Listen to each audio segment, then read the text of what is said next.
So it looks like we're back up and everything's good to go. So, all right. So, Eamon, what were you doing now? All right, I roll for hotness just as a general roll, and I got a 1. So I'm saying that it's an ability check to see if I am going to go over there and hit on her. So since it's a natural 1, I got to use my lucky feat, and I got to re-roll. They're upset because I rolled again and crit her. So, your lucky roll was 1. You got hit with the you got hit with a bat in the face with a 1. Could No. just beef with I didn't it get hit is because that it's I not an ability. immediately used my lucky feat and This is too good, turned it guys. into a 20. You can't do that. It's not an ability. Her hotness is not an ability. Yeah, it's not. Your perception of her in your drunken state might change. This is good, guys. Yeah, I'm gonna have to. Hotness is not an ability. Yeah, we're gonna have to make a rule. I'm gonna have to make a rule on that and say that, you know, if you're gonna do a hotness roll, no matter if it's for a guy or if it's for a girl or whoever, that it's that one roll. I mean, then you The gotta first stick one with that. stands. Yeah, you have to stick with that first roll because That means body's a 1 luck. still. The luck roll is basically for it's for saving throws, attack rolls, and ability checks. So. Yeah, you're pretty much fucked, Damon. Sorry, but No, I'm saying that it's my ability to garner up the to muster up the strength and the courage to go over and talk to a number 20. Nope. It's Hashtag just for no. hotness. It's roll for hotness, not for courage. this I'm isn't dying second over here. edition. We don't have comeliness in the game, so you're gonna have to be stuck with that 1. Oh my gosh, that is crazy. All right, we got lots to play tonight. I don't know how long you guys can stay up, but the longer the better. Hopefully we'll get everything. Hopefully we can get through just about everything tonight, and then you know, you guys are in the mine. You guys are in the cave. I mean, this is it. This is for all the marbles, guys. And All right. so I'm gonna put you guys back over to. I'm gonna put you guys on the Giggity, map. giggity. We're gonna get going. We got lots of playing to do tonight. Are you going to forego the whole character introduction? No, actually, you guys can go ahead and thank you for reminding me on that. So you can go ahead and do that. Everybody Okay, can I'll- introduce their characters and all that good stuff, and whoever wants to do the recap can do the recap. Well, since I mentioned it, I'll go first. Stormwolf. I played Jambin Wolfsorl, the human fighter. Hey, I'm Robert, and I'm playing Crag, the Dwarven Cleric. I'm an Isis. I'm playing Amen, the halfling rogue that likes touch butts. With a roll of a 1. That's not for me though. You're still touching her butt. Who was that for, though? I mean, who was that for? There's some it girl was that just he's girl. hitting on. Who's Some he hitting on in the imaginary girl. dungeon? Oh, an imaginary girl? Man. Yeah. Wow, we're gonna have He's to do a dreaming it charisma up. check. He's Even streaming my it up. imagination is just, it's not even working with me. God. Is it just me, or does the dungeon seem a little fuzzy? Oh, who's drunk? I can't even see it. No. Looks good to me. You know, it's the viruses from all the gay porn you're downloading. That's probably messing it up. Whoa. You know, I completely forgot that we fought all those skeletons last week. Was anyway, okay, yeah, I forgot me. My name's Kadoja. I'm playing the wizard Varus. Last on D&D adventures. Our group finished up the castle, saving the dwarven cleric's cousin, who apparently is related to every dwarf in the Neverwinter realm. Shut up. Come on, It's name just one inbred. dwarf we haven't met that isn't related to you other than the barmaid, Racist. which we haven't met. After finding out the location of the Echo Wave mines, which have been lost for over 5 centuries, our adventurers went out to seek the remaining enemies. Upon arriving, they found one dead dwarf who was related to our dwarven cleric. They ventured north and followed a maze of passages which led to a yellow jello, I believe it was nearly Nundro. killed one of our characters. Meanwhile, we headed further west and found a barracks room that had 3 ghouls in it. After defeating those, we went to a large cavern where 7 ghouls fought us, and now we are resting in the previous said barracks. You missed all the good parts where I saved everybody all the time with killing blows. Bullshit! I set you up for those. I saved all of you by blocking the stairs and dying. Not only am I amazing by killing everything, I don't even take damage. Where'd your guys' kill counts go? I mean, you guys... I don't know, Mine's it always up. resets. Mine's up weird. there. Yeah. Once you cross double digits, it doesn't count anymore, so I just took mine off. Well, in the middle of y'all's rest, we are gonna continue. Basically, Edward, your fighter, which is played by, he's actually played by Fedakin. He's not going to be here tonight. I don't think he's going to be here anymore, so he had to move. The area that he's moving to is not going to have internet, so it's not looking good for him. So anyways, Edward, he was resting, and then he woke up, and then he just barreled right on out the door, moved the barricade out of the way, and stormed out the door to the west. You don't know where he went. Everybody else was pretty much still half sleeping when this happened, and it did wake you guys up. But it woke you up to a point where you're able to, go back to your watch. This is actually when he was on watch as well, so you guys were able to fall back asleep. There was no interruptions for this, even though that we were going to do an encounter roll. I figured we've got so much stuff to do in here still that there's really no need for an encounters roll. So, well, there is, but due to time constraints and everything, we're not time constraints, but just we have a lot of stuff to do, and plus we have some other things that are going to be happening in the future. So, like as in like the Horde of the Dragon Queen, where that will not be rushed or anything. So we only had pretty much 3 weeks to play this. And you guys got through quite a bit of it. Didn't get through all of it, but I'm going to probably incorporate whatever has not been finished into the current campaign. So I always like to weave things in and out. So, all right. So Edward has taken off in some kind of drunken stupor. You guys finish your 8-hour rest, and you're up. And now you're a party of 4. I just look around the room, notice that Edward's gone. Has anybody seen Edward? Yeah, he went west. Didn't you see? What do you mean he went west? He went out the door and headed west. Asleep. What was that? What did you say? I'm sorry, I talked over you. He went out west. He made a loud noise. And you didn't stop him. I just slept right through it, I guess. Oh yes, let the wizard stop a metal fighter. Well, why didn't you stop him? I mean, don't you have like a cone of cold or something? Can't you like, I don't know, throw a rock at him or something? Oh yes, and then have him turn on me. Such a good idea. Why would he turn on you? He's our friend. Did he leave anything behind? I don't know. You watched him leave. What's up, And Sanders? Always the first to think about loot. That's, hey, in hard times you got to make hard decisions, and yeah, Faerun's going through hard times right now. Yeah, exactly. Well, I think that we should try and find him, guys. You know what? I'm going to go over to his bunk and see if he just completely just mentaled out and ran just with his self, or if he left anything behind. Well, when you go over and you looked at his bunk, you can see that there's a lot of etchings that are carved into the bunk now.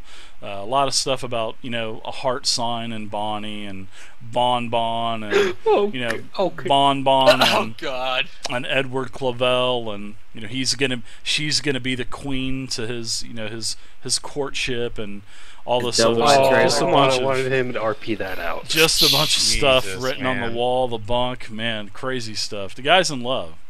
I mean, Edward's definitely in love. But he didn't. So did he leave his little black book of all the ones that he's passing up? No. No, there's no black book of numbers that you could actually take and, you know, use your dastardly ways upon their Ammonites. I mean, you know, you got to take every opportunity you can get. Thanks, Mistari. I appreciate God, it. he could have at least told us he was going. Mistari, did you get that overlay that I sent to your email, by the way? Did he have I sent it anything to you about a week important? Was he ago. holding a map? Did he leave any of his gold? Did he? Was there anything that was pertaining to our mission that he, maybe in a fleeting moment of sanity, left behind for us? No, he just left a bunch of shavings of wood from the bed and also some rocks from what he had carved into the walls. That's it. That's all he left behind. Well, he's not getting a wedding gift from me, damn it.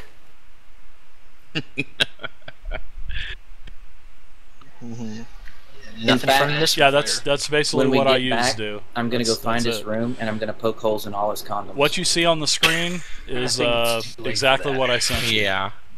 So I mean, you can do anything Yeah. with that if you want. He may use those things for years and years to come. Well, he was a good meat shield. I will miss him dearly, I guess. 4 new meat shield.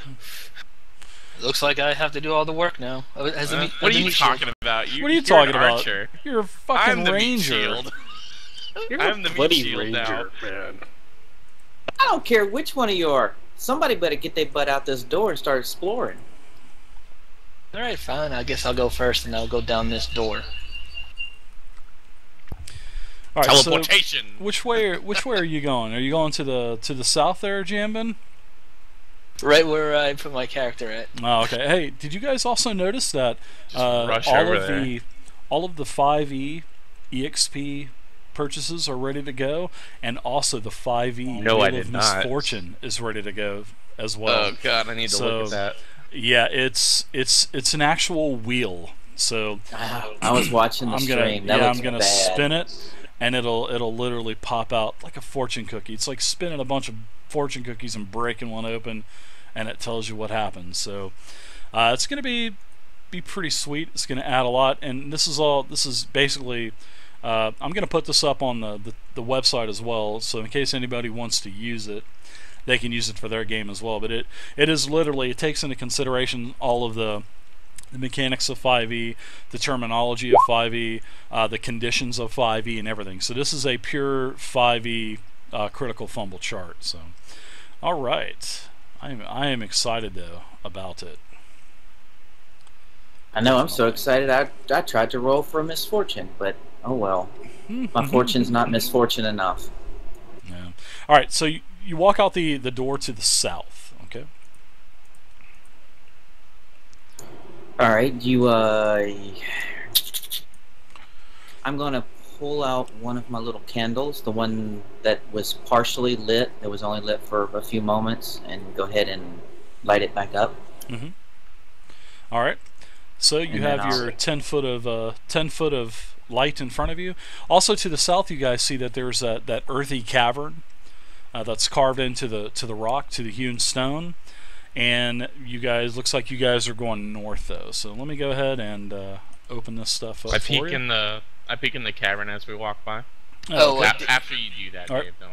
No, Yeah, Dave, No rush. I'm probably going to have to light another torch since the last torch I had probably burned out. Yeah, and plus you guys just got done with an 8-hour rest anyway, so yeah, for sure.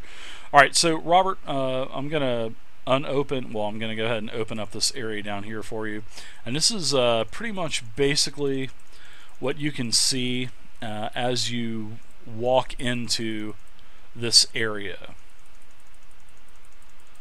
All right. Remember, it's I'm working with And everything else is we're going to go back to basically dynamic lighting. So we're going to kind of get rid of the fog of war. So Robert, as you can look down to the south, it definitely looks like a natural cavern. Can't really see anything, can't hear anything, and you can see that it does branch off to the east and to the west, and straight south.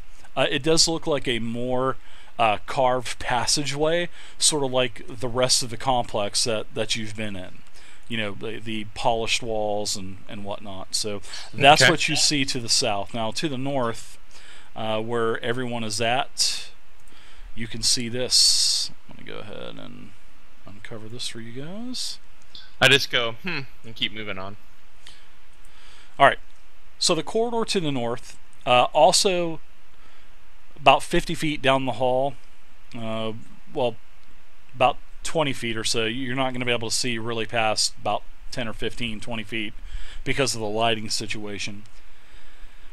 You see that there is a door on the right-hand side. This is a hallway that's carved into the stone. You know, it's the polished stone all throughout the complex as well. So that's what you guys see right now. I'm gonna run over here in this rubble, and I'm gonna grab 4 or 5 stones that I feel are good to throw a distance. The size that would be good for, say, a distraction or something like that. Okay. All right. So as you're running, you can also see that there's this corridor to the south, Eamon, and it looks like it's going into like the cavern as well. Okay. All right. So you get you some rocks, half dozen or so. You find plenty, the size of whatever need that you have. Yeah, for the intent of, I don't know, if I hear or see something, I'll throw it on the other side of the room, kind of that size, to make a distraction noise. All right, so what are you guys doing? You guys going to be going north, it looks like, maybe? Yep. All right. Yeah, they're headed that way, so I'm going to follow. I'm going to peek around this corner and kind of look to my right. All right, so I'm going to open this up for you real quick, Eamon. I do miss the dynamic light. That's sexy. Yep, that'll be back, but you know, this is something that I wanted to test out for the new 5e for the box set. So we'll be going back to when we start the normal campaign here in the next week or two. We'll be definitely going back to dynamic lighting. I do miss it already. It is a lot more time consuming. It is very time consuming, but I just like it a lot better. Alright, so this looks to be like some kind of storeroom. You see that the eastern wall of this chamber has collapsed into a mass of rubble. You also see to the north there is a door that stands partially ajar, leading to a good-sized storeroom because you can actually see some barrels and whatnot. You can see that there are dusty kegs that are tucked neatly against the walls, which all of them appear to be cracked and split open, possibly from age. So I'm going to go ahead and as you kind of work your way into the room a little bit more, this is pretty much what you see, Amonisis. So you can see that, you know, there are the barrels that are, you know, up against the wall. Okay. I'm going to get up against the wall where the door is and reach out and kind of push it. So if something were to push against the door or come through, I'm not going to be dead center of the door. Good idea. I like that. That's definitely a great idea. So go ahead and I guess you go ahead and push the door open then, all right? Yep. All right. All right. So this is what you see. You don't see any creatures. You don't hear any creatures or nothing like that. And it appears to be basically an old storeroom. Lots of barrels. A lot of the most of the barrels that you can see, you know, just from first glance of the room, appear to be cracked, and you don't see anything spilling out of them or anything. Do they all look like they're of wine or alcohol, or is there any sort of dry goods in here? You can go ahead and are you going to literally search the room?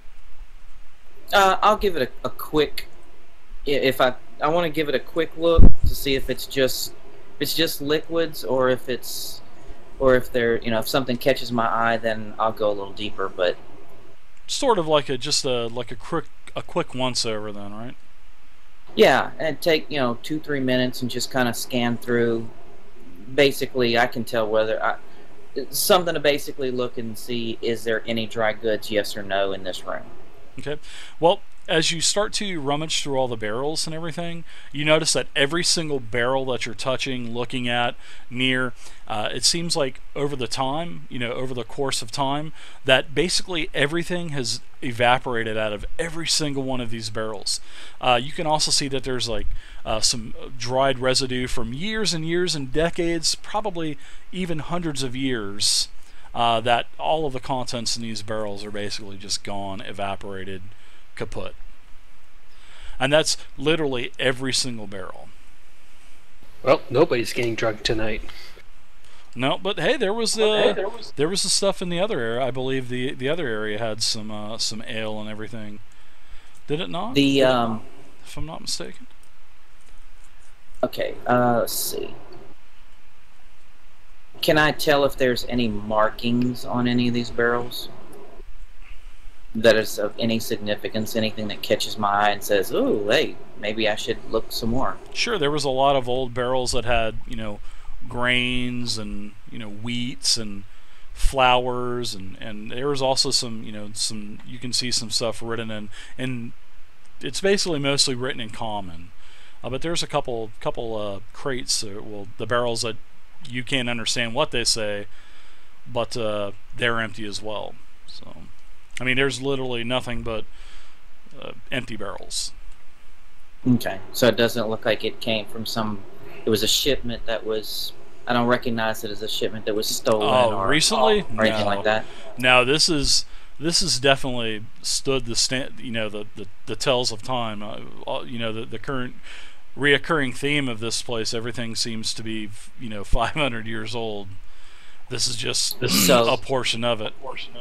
So if I took my candle and threw it at that alcohol, nothing's going to happen.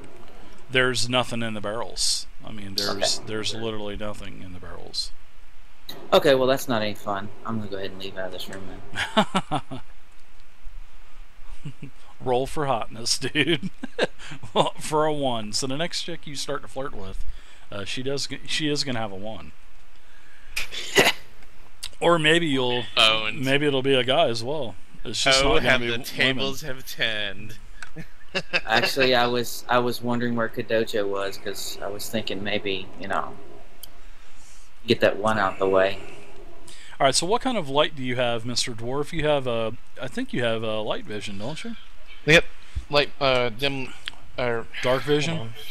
Yeah, dark vision. My bad. Mm-hmm. And just because he's smart aleck with his dark vision, I'm gonna run right past him with my candle. All right. So, Eamon, as you burst into the room, I mean, this is a. Oh, go ahead. Are you gonna let some of the rest of us do anything? Well, get your butts up there and do something. Well, I was waiting for you to finish your thing. I didn't think it would be cool to move like 7 spaces while you were just screwing around in there. He's doing it NASCAR style. So what are you doing, Robert? Are you going into the corridor, into the earthy chamber? Because this is a brazier, right? That's a brazier. A brazier? That is a brazier. It is. No, dude, that's not a boob holder. That's a brazier. It is. It's a brazier. You notice this is the room that you had the fight with the ghouls in. Oh look! Is it lit or is it not lit? It is not lit. Eamon, light that thing. I mean, why not? Alright, I take my candle and we'll see if there's any sort of dried coal in there or anything, any sort of a fuel source, and if there is, then I'll try to light it with my candle. Yeah, there's a bunch of coal in there. You're able to. It takes you a couple seconds. You got to break out your tinder box, but you get it going. Okay, then I'll go ahead and kill my candle for now, and put the rest of it back in my pouch. All right. So it does dimly light this area, this cavern. You can see what you could not see before as you guys were battling the ghouls. You also notice that there's an escarpment that's on the right hand side, which you guys are basically standing right up on it. Basically, it's the opposite side of where you were, and it looks like it goes up 10 feet as well. The escarpment, and also looks like you can see this from where you're at. You can see that it looks like there's another hall that's leading north that's in this cavern. And this is, on the other side of it, well, up the escarpment, Robert, basically. Oh, so that one over there, there's nothing there. Yeah, well, this is that's the hall that you see that goes north. That's all you can see, though. But as you do look, you notice that it does go into a darkness almost. Could be light. You're not too sure. So Kadoja, what are you doing? Up these stairs. Okay, you can go up the stairs. Kadoja, what are you doing? I kind of want to take a look at these corpses, see if there's anything that stands out. No, actually, it's all even the armor that they're wearing, the weapons, all of the that's all from ages past. All of the designing, the craftsmanship of the axes and the hammers, and the actual corpses. There's no flesh on them. They're all bones. These corpses have been here for a long while. And especially Jambin, you notice that a lot of everyone does. A lot of the skeletons are actually, looks like somebody's chewed a bunch of them up. Probably those ghouls that you guys killed. And also you can see in the middle of this chamber, that's not on the escarpment, you can see that there is also a chamber that is going north as well. So it looks like there's two chambers in this area that do lead north. And then you have the natural earthen cavern that's to the south as well. Okay, I'm gonna sigh. I'm gonna look down and pull my little candle back out. I'm gonna light it on this brazier so that I can keep going forward. Oh, on the browser. All right. Well, apparently now it's a boob holder. So, Kadojo, Wolf, are you guys doing anything in particular? I'm moving to the northern corridor to the left to take a look around it. Alright. I will go ahead and open this up for you. Looks like they're going to split the party. This is not going to be good if they decide to do it. Alright, this is pretty much what you see. You see that about 15-20 feet ahead of you, there is a flight of stairs that goes up 5 feet, basically. Okay, well, I look around and see nobody other than probably Kadojo nearby and call out, "Hey guys, I see a flight of stairs over here." Kadojo, what about you? I'm gonna go ahead and stand next to Wolf and go with him on this way. Alright, so you two are over on the western portion of the chamber. Eamon